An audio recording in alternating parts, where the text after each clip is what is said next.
Everyone thinks Kai Cenat just leveled up. New brand, new friends, red-lit rooms with the Smiths and fashion people who don't even pretend to know our world. They see a glow-up. I saw something else. I saw the way his energy went quiet, the way people in black moved him like a piece on a board, the way the air around him felt owned. I was at this year's Grammys with a camera on my neck and an all-access pass when I decided to follow him, down a hallway that shouldn't have been there, past a guard who should have stopped me, into a place everyone in that building pretended didn't exist. By the time Jaden Smith started screaming in the Red Room, I realized the industry wasn't just changing Kai. It was practicing something demonic through him, and I was locked in the front row to watch. I've spent most of my adult life staring at famous people through glass. That's the part nobody thinks about when they see those clean red carpet shots on Instagram. The angle, the lighting, the timing, that all comes from somebody like me, jammed between a metal barricade and a screaming fan, waiting for a half second where a superstar actually looks human. The Grammys are the Super Bowl of that life. From the moment I stepped onto the carpet this year, it felt like every frame mattered. On my left, camera shutters rolled like automatic gunfire. On my right, a wall of sound, fans shrieking whenever a black SUV door cracked open. I did what I always do, anchor my feet, steady my breathing, and start building the night one image at a time. Click. An R&B legend, smiling too wide, diamonds catching the flash. Click.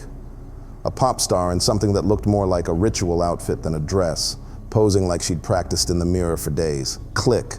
Two rappers who hate each other, forced to shake hands in front of us, eyes stuck somewhere between murder and PR. You learn patterns when you shoot this long. Who eats the flash for attention, who flinches from it, who walks fast, who slows down to make sure every outlet gets at least one usable shot. The whole thing is choreography, even when it pretends to be chaos. Inside the arena, it's worse. Spotlights sweep the crowd, catching sequins and sunglasses. Celebrities pretend not to see each other until the cameras are on them. Assistants in headsets glide up and down the aisles like ghosts, whispering instructions you never quite hear. When a performance ends, the applause hits you like a wave, then drops off so fast, it feels like someone pulled a plug out of the wall. I move through it all on autopilot. Backstage entrances, side corridors, floor seats. I've been doing this long enough that my feet know where to be before my brain does. My job is simple. Show everyone watching at home the version of this night they want to believe in. But even while I worked, something about this year felt off. The artists looked sharper, the staging looked darker. The smiles were more rehearsed, like everyone had studied themselves from last year's clips and shaved off whatever didn't fit the image. It was still music, still lights, still trophies, but it felt like something else had been layered underneath. A second show only a few people knew was happening. I was in the middle of taking a wide shot of the floor when I saw him, Kai Cenat. At first, I almost didn't recognize him. I'd seen him before the way everyone else had, through phones, streams, clips chopped up on TikTok, loud, wild, over the top, like a kid who'd hacked his way into the grown-up world by turning his own energy into currency. Here, he wasn't that. He came in surrounded by people who moved like a unit, guiding him through the chaos. They didn't push. They didn't yank. They just placed a hand on his elbow, his shoulder, his back, and he followed, step for step. He wasn't bouncing. He wasn't cracking jokes with the crew. He looked quiet, not sad, not scared, just quiet in a way that didn't match the noise around him, like he was listening for something nobody else could hear. I raised my camera automatically. Click. Kai mid-step, head slightly bowed, someone speaking into his ear. Click. Kai looking up toward the stage lights, expression blank for a split second before the streamer smile slid into place. I told myself it was just another subject, another moment, another viral face to add to the folder, but something in me didn't buy it. There was a weight around him that made the rest of the room feel thinner, like he carried a different gravity. I watched the handlers pull him away from the main floor and toward one of the side sections. I felt the decision before I thought it. Follow him. It was stupid. I had a full assignment list. Other artists I was supposed to capture. Safe angles I could hit with my eyes closed. Chasing one person, especially someone with his level of security orbiting him, was the kind of move that got you yelled at later. But I couldn't shake the feeling that if I let him vanish into the crowd, I'd be missing the real story of the night. So I went. I slipped in behind his group, pretending to focus on the general scene, firing off a shot here and there so it didn't look like I was tailing them on purpose. They moved through a knot of producers, past a couple of artists I'd normally kill to shoot up close. I barely registered their faces. All my attention locked on Kai's back and the way the crowd seemed to bend around him. Something was calling to me. Not a voice, not a sound. Just a pull. Make sure he's seen. Make sure he's documented. Make sure whatever happens to him tonight ends up in your camera. By the time I realized where they were leading him, I was already too far from my assigned spot, too deep into a part of the building. I didn't even notice the moment the crowd thinned. One second we were pushing through producers, stylists, background celebrities, all trying to look important.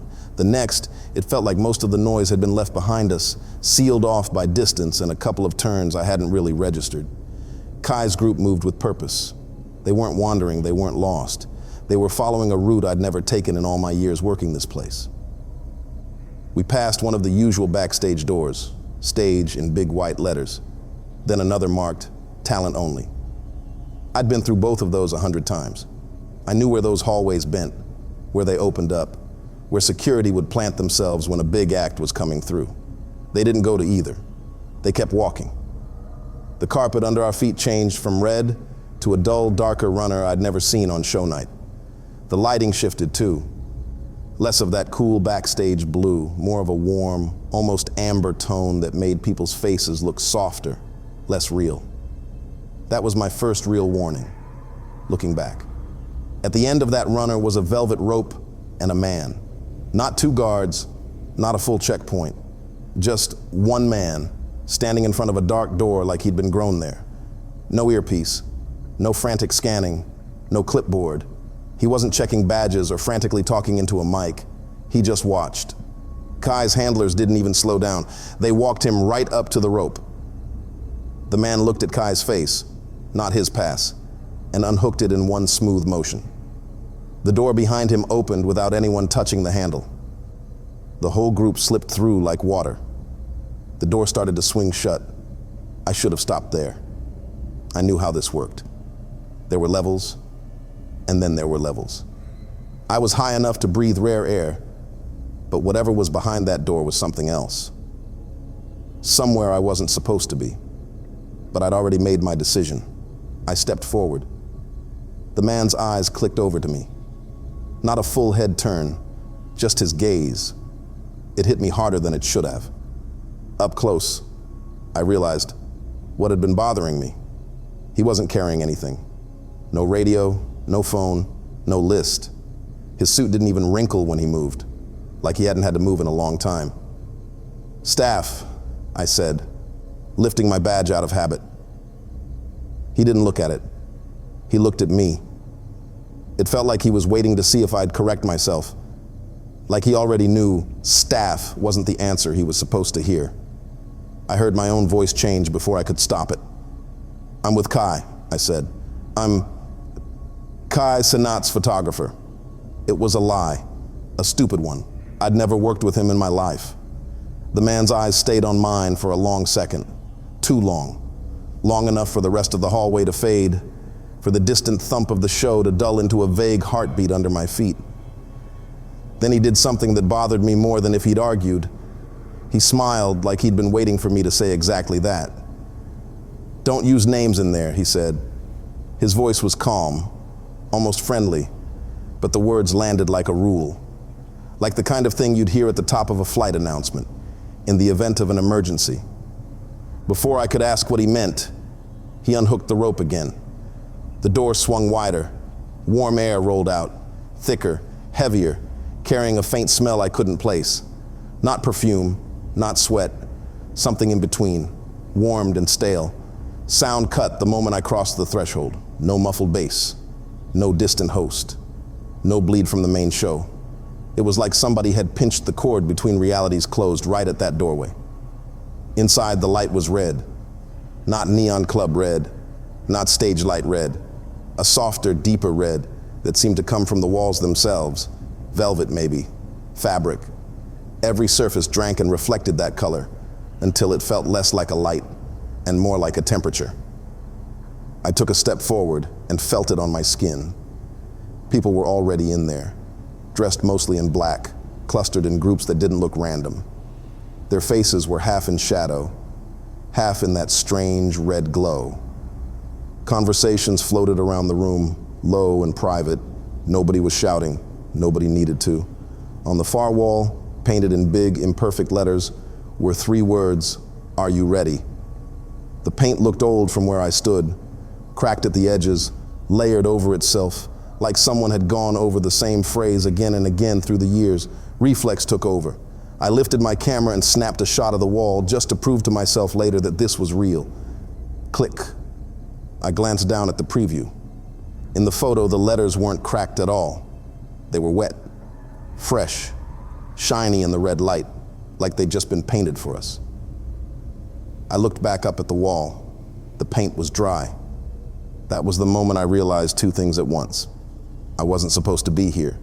And whatever kind of room this was, it wasn't just another backstage lounge. The laughter didn't sound like anything was funny. It rolled through the room in a slow wave, starting somewhere near the center and spilling outward, picking people up as it went. Not a burst, not scattered. It was timed, measured, like everyone had heard the same cue at once. Bodies began to shift. Clusters opened and slid aside, closing again behind new arrangements. People turned their backs to the walls and angled themselves inward. The hum under everything grew a little louder, syncing up with my heartbeat in a way that made my chest feel tight. In the middle of the room, I finally saw him. Kai was standing alone. For the first time since I'd followed him off the floor, nobody had a hand on his shoulder or his elbow. No one was whispering in his ear. He was planted there like they'd carried him to a mark and left him on it. Above him, on a slightly raised platform, I hadn't noticed until now. Someone else stepped into the red light, Jaden Smith. He wasn't dressed extravagantly, black mostly, clean lines, the kind of thing that would disappear anywhere else. But in this room, the light clung to him like it had been waiting. His face looked both too young and too old at the same time. Smooth skin, tired eyes. He stared down at Kai, and the room went quiet in a way that didn't feel respectful. It felt expectant. I lifted my camera, hands heavier than they should have been. Jaden opened his mouth and screamed. It wasn't a word, not at first, just a hoarse, raw sound that ripped up through him like it hurt. It wasn't the kind of stage shout you hear on stage before a beat drops. There was no performance in it, no wink to the crowd. He screamed again, and this time there was a shape to it, a rhythm. The room answered. Some people laughed. Some exhaled hard, a sound almost like a hiss. Some whispered something under their breath. Different noises, but all on the same beat. Call, response, call, response. I felt the pattern lock into my spine. Jaden's eyes never left Kai. He screamed again, voice cracking around something that was almost a phrase. The red light seemed to pulse with it, brightening just a fraction each time his throat tore. Kai didn't flinch. He didn't look up. He stood there, shoulders loose, chin level, like a student being measured for a uniform he hadn't agreed to wear. Between screams, people would step forward to touch Kai, shoulder, chest, the back of his neck, then step away like they were checking fit. No one spoke his name. No one had to. He was the only one in the room who looked like he was being tested. The laughter didn't sound like anything was funny. It rolled through the room in a slow wave, starting somewhere near the center and spilling outward, picking people up as it went. Not a burst, not scattered. It was timed, measured, like everyone had heard the same cue at once. Bodies began to shift. Clusters opened and slid aside, closing again behind new arrangements. People turned their backs to the walls and angled themselves inward. The hum under everything grew a little louder, syncing up with my heartbeat in a way that made my chest feel tight. In the middle of the room, I finally saw him. Kai was standing alone. For the first time since I'd followed him off the floor, nobody had a hand on his shoulder or his elbow. No one was whispering in his ear. He was planted there like they'd carried him to a mark and left him on it. Above him, on a slightly raised platform I hadn't noticed until now. Someone else stepped into the red light, Jaden Smith. He wasn't dressed extravagantly, black mostly, clean lines, the kind of thing that would disappear anywhere else. But in this room, the light clung to him like it had been waiting. His face looked both too young and too old at the same time. Smooth skin, tired eyes. He stared down at Kai, and the room went quiet in a way that didn't feel respectful. It felt expectant. I lifted my camera, hands heavier than they should have been. Jaden opened his mouth and screamed. It wasn't a word, not at first, just a hoarse, raw sound that ripped up through him like it hurt. It wasn't the kind of stage shout you hear on stage before a beat drops. There was no performance in it, no wink to the crowd. He screamed again, and this time there was a shape to it, a rhythm. The room answered. Some people laughed. Some exhaled hard, a sound almost like a hiss. Some whispered something under their breath. Different noises, but all on the same beat. Call, response, call, response. I felt the pattern lock into my spine. Jaden's eyes never left Kai. He screamed again, voice cracking around something that was almost a phrase. The red light seemed to pulse with it, brightening just a fraction each time his throat tore. Kai didn't flinch. He didn't look up. He stood there, shoulders loose, chin level, like a student being measured for a uniform he hadn't agreed to wear. Between screams, people would step forward to touch Kai, shoulder, chest, the back of his neck, then step away like they were checking fit. No one spoke his name. No one had to. He was the only one in the room who looked like he was being tested. I don't know why I did it. Out of everything happening in that room, the rotating circles of black-clad elites, the way Kai was being moved like a mannequin, the words, "Are you ready?" watching from the wall, my lens drifted up to the platform and landed on Jaden Smith. He was standing slightly off-center, above the rest of us, hands loose at his sides. His expression was neutral, but not blank. It was the kind of look people get when they're listening to something only they can hear. For a second, he wasn't looking at Kai. He was looking over the room, over us, over me.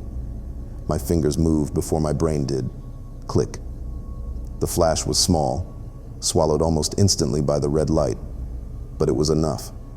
The instant the shutter closed, something in the room shifted, like a string pulled tight, suddenly snapping back into place. Jaden froze. It was subtle. His shoulders went still. His head stopped that slow, almost imperceptible tilt he'd had, like he'd been catching a frequency in the air.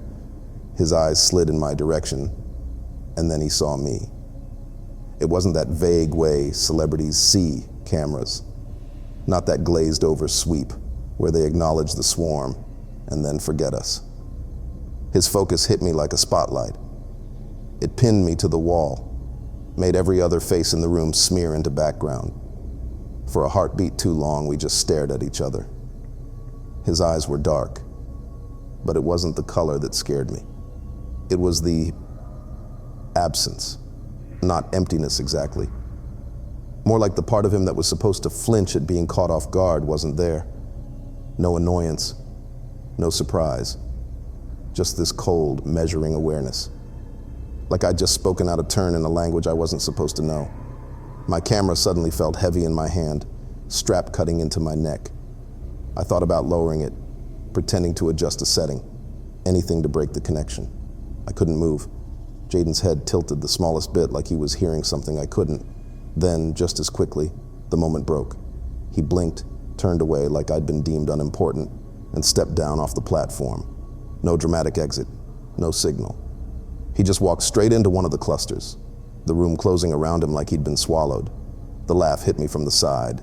Big, warm, familiar in a way that didn't match the temperature in the room. I turned, and he was already there. Will Smith. He wasn't standing on a platform or wrapped in shadow. He was just there, in front of me, like we'd run into each other at a normal after party. And all of this was regular life. "Man," he said, that grin stretching wide, eyes bright. "You photographers, huh? Always find the angle." His voice was friendly, but there was a weight under it. A kind of practiced certainty that said he was used to being the most comfortable person in any room. People around us adjusted without being asked, giving him space without stepping away. I realized they weren't just making room for him. They were making room around me. "I've seen you working tonight," he went on, nodding at my camera. "You got a good eye." He clapped a hand on my shoulder. Not hard, not aggressive, just enough pressure to remind me how close he'd gotten without me noticing. His laugh rolled out again, deeper this time, and I felt it in my chest more than I heard it. Behind him, the red light seemed to darken, like the room was leaning in to listen. "You with Kai tonight?" he asked, still smiling. That's what they told me at the door. My mouth went dry. The guard, the lie. I hadn't said a word about it to anyone else. I hadn't even been in here long enough to open my mouth twice. I managed a nod that felt more like a flinch. Will's eyes held mine just a second longer than the smile needed. "Good," he said softly. "Make sure you get him right. Nights like this are important." The word hung between us, heavier than it should have been. He gave my shoulder one last pat, like blessing or ownership.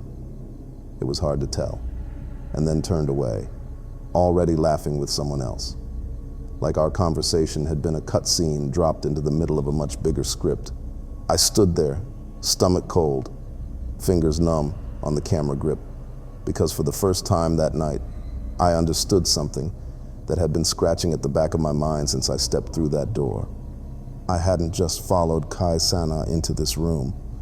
I'd been expected. I didn't sleep that night. I told myself it was just adrenaline, just another weird industry story I'd laugh about one day. But every time I closed my eyes, I heard that scream again. Felt my body lean forward on its own. Saw Kai standing under that red light like he'd been measured and approved. A week went by. The world moved on. Clips from the Grammys went viral. Performances got dragged or praised. Outfits got ranked. Nobody talked about the room I stepped into, but it didn't let go of me. It started small. The red followed me. At first it was nothing. Traffic lights, exit signs, the microwave clock. But at night, certain reds took on that same shade, that same warmth.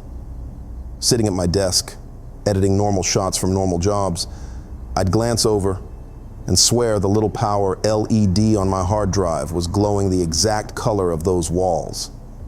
Then the timing kicked in. I'd be watching something online, a harmless video, some dumb joke, and find myself laughing half a second late. Not when it was funny. When the rhythm said, laugh. The same pattern from the room, call, response. My chest would tighten like someone had snapped invisible fingers and my body had saluted. The camera was last. One night, I plugged it in to dump files, walked away to make coffee, and came back to a mess. My photos weren't in the order I shot them. Frames from different events were rearranged, lined up like a path. Hallway, rope, door, red light, center of a room. The last image in the sequence wasn't one I remembered taking. It was my reflection in a dark window, camera covering my face. Behind me, faint but visible, was that wing-shaped shadow, folded neatly over my shoulders. I was still staring at it when my phone buzzed. A new message, no sender name at first, just the preview line. I noticed everyone who was in the room. My stomach dropped. I opened it. Will Smith's name was at the top. The message was short. I noticed everyone who was in the room. Even you. You're always welcome back. There was a photo attached. It showed the red room from high above, like it had been shot from the ceiling. People in black, the red walls. Are you ready on the far side? In the center, Kai. On the platform, Jaden. Near the back wall, half in shadow, camera in hand, me. There was one more thing under the message. An auto-generated calendar invite.